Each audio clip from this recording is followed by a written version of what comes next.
শীতকালীন সবজিতে সয়লাব রাজধানীর কারওয়ান বাজার মৌসুম, তাই কম দামের আশায় বাজারে ক্রেতাদের চাপটাও একটু বেশি। দাম কমেছে আলু, সিম, টমেটো সহ নানা সবজির। আলু পেঁয়াজের এখন সিজন, ভরপুর সিজন, যার জন্য এখন একটু রেট কম আছে। সিজন হিসেবে কম, মানে তুলনামূলক কম, আমদানি বেশি তো হিসাবে রেট কম আছে। তবে এর মধ্যেও বেড়েছে ফুলকপি, লাউ, করলা ও চায়না রসুনের দাম। ফুলকপি, পাতাকপি মনে হয় গত সপ্তাহ থেকে এই সপ্তাহ অনেক দাম বাড়তি। গত সপ্তাহ মনে হয় 15 টাকা 20 টাকা ছিল, এই সপ্তাহ 25 টাকা 30 টাকা।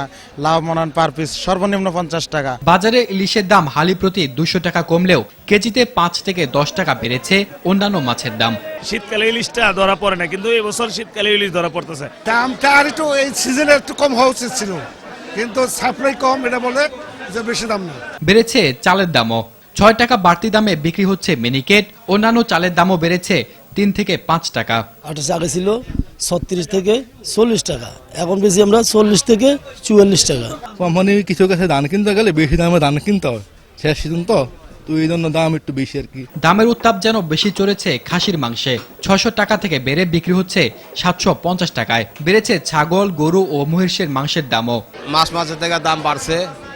এখন খাসি হলো 750 আর ছাগল হলো আপনার 650। আমাদের লাগবে 100 পিস, আমাদের পাচ্ছি 30 পিস, আর 70 পিস ঘাটতির কারণে আমাদের এই অবস্থা। এদিকে 5 টাকা বেড়ে ব্রয়লার মুরগি বিক্রি হচ্ছে 160 টাকায়।